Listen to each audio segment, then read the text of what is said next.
হাদিসের তথ্যমতে নবীজি সাল্লাল্লাহু আলাইহি ওয়াসাল্লাম ৬৩ বছর বয়সে ১১ হিজরির রবিউল আউয়াল মাসের ১২ তারিখ সোমবার দ্বীপ্রহরে ইন্তিকাল করেন। আর দাফন হয়েছিল বুধবার এশার সময়। প্রশ্ন হলো, কেন রাসূল সাল্লাল্লাহু আলাইহি ওয়াসাল্লামের জানাজা ও দাফন বিলম্বিত হয়েছিল? শেখ তাসফিয়া করিমের ডেস্ক রিপোর্টে বিস্তারিত। মহান আল্লাহ ইরশাদ করেছেন, ভূপৃষ্ঠের সবকিছুই ধ্বংসশীল, একমাত্র আপনার মহিমাময় ও মহানুভব পালনকর্তার সত্তা ছাড়া।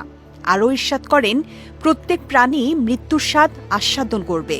নবী রাসূলরা যেহেতু মানুষ ছিলেন, সেহেতু তাদের মৃত্যু হওয়া স্বাভাবিক। হাদিসের তথ্যমতে নবীজি সাল্লাল্লাহু আলাইহি ওয়াসাল্লাম ৬৩ বছর বয়সে ১১ হিজরির রবিউল আউয়াল মাসের ১২ তারিখ সোমবার দ্বীপ্রহরে ইন্তেকাল করেন।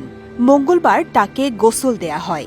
গোসলের পর বিশ্বনবী সাল্লাল্লাহু আলাইহি ওয়াসাল্লামকে ৩টি ইয়েমেনি সাদা কাপড়ে কাফন পরানো হয়।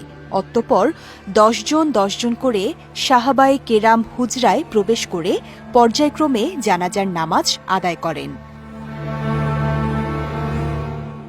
নামাজে কেউ ইমাম ছিলেন না।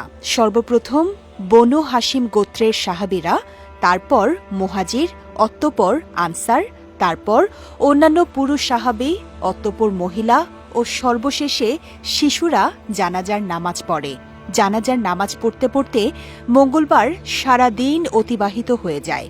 মঙ্গলবার দিবাগত রাতে সাইয়্যিদুল আম্বিয়া আমাদের প্রিয় নবী সাল্লাল্লাহু আলাইহি ওয়াসাল্লামকে হযরত আয়েশা রাদিয়াল্লাহু তাআলা আনহার হুজরায় দাফন করা হয়।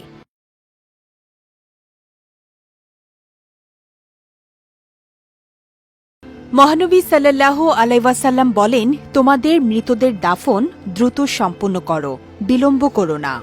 তারপরও মহানবী সাল্লাল্লাহু আলাইহি ওয়াসাল্লামের জানাজা ও দাফন বিলম্বিত হয়েছে।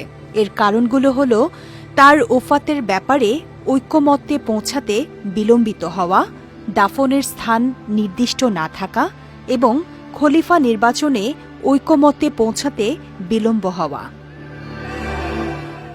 শেখ তাসফিয়া করিম, বিজয় টিভি, নিউজ ডেস্ক।